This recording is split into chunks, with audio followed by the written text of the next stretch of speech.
Welcome back, lovelies. Today we're making a gravity defying cake. Here are some of the tools you need. You're going to have to drill a hole through your angle bracket to be able to secure it into the board, as I've done here.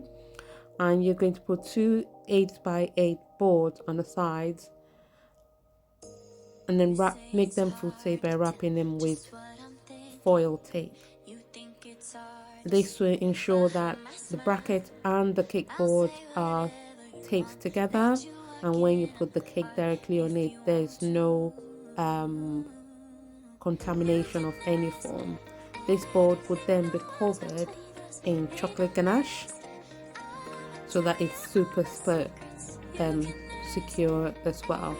So you see the board here, just checking to make sure that it is nice and secure to the MDF board at the bottom.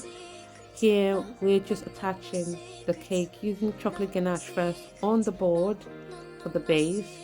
Then we'll be placing each cake. So we've made the red velvet cake, we just come out of the freezer, hence why there's still frost on some of them. So cover the board fully in ganache,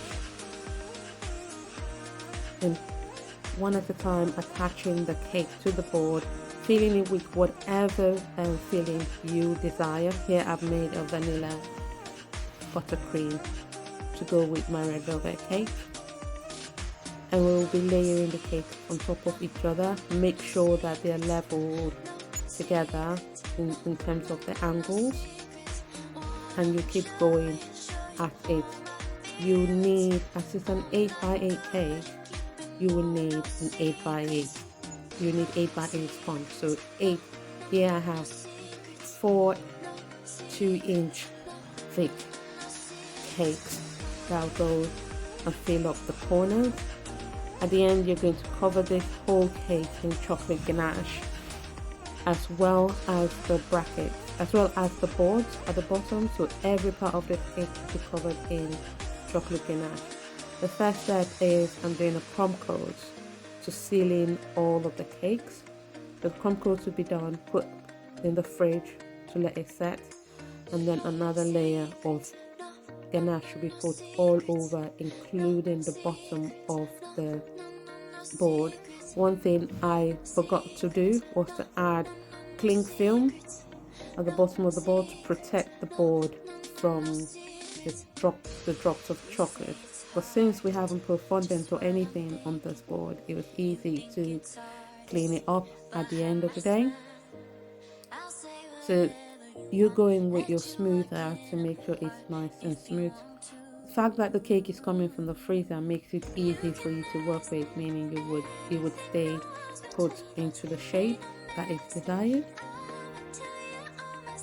So you carry on the whole process till all of the cake is covered.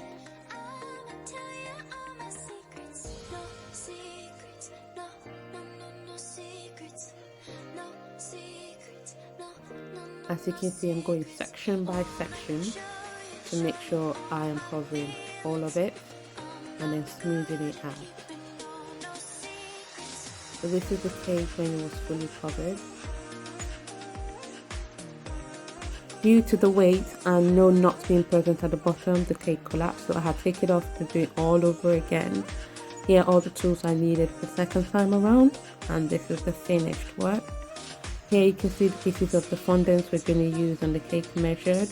To prepare that, we have to cover the cake in Trex or vegetable fat to make it sticky. I don't use water because I want the flexibility of going back over it again if I missed a piece and not having the chocolate all over my fondant. So I'm just covering every corner with the Trex or vegetable fat, and then taking the pieces of the fondant and pressing it on. As it was my first attempt, I didn't know what else to do, so when I put it on this time, it did not stay, so I had to use my hand support and put it back on.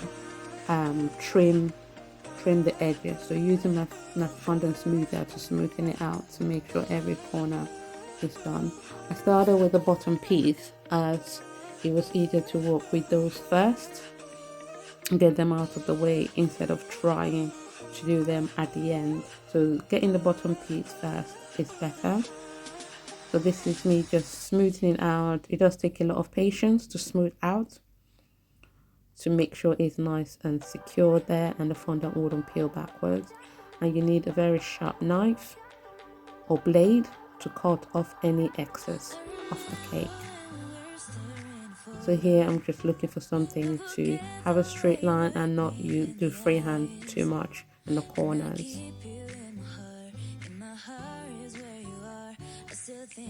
With the second side it was easier because I was able to lay it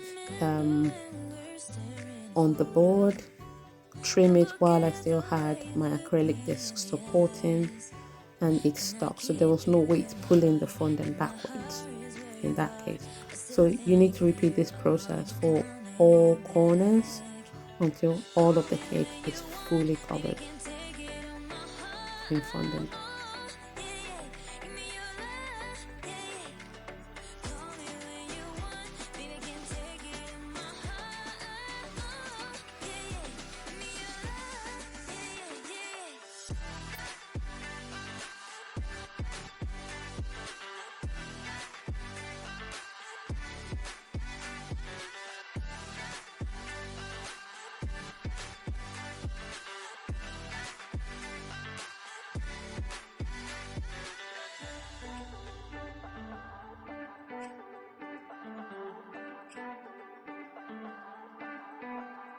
I remember when we were staring photo. Don't forget the way you look me in the eyes. And I keep you in my heart. In my heart is where you are. I still think of you. I want you coming back. I remember when we were staring photo. Don't forget the way you look me in the eyes. And I keep you in my heart. My heart is where you are. I still think of you. I want you coming back. Call me when you want. Baby, I can take it on my heart. Yeah, yeah. Give me your love. Yeah, yeah. Call me when you want. Baby, I can take it on my heart. Yeah, yeah. Give me your love. Yeah, yeah, yeah.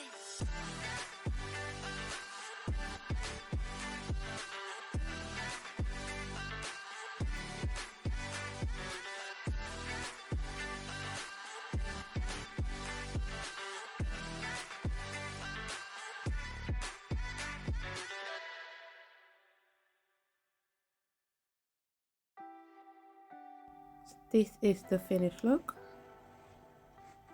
So I decided to put the name on and stick all the others. So because how stressful it was, I didn't have time to record every little detail. But here you have the anti-gravity cake. It's awesome. Thank you so much for watching. Have a great day.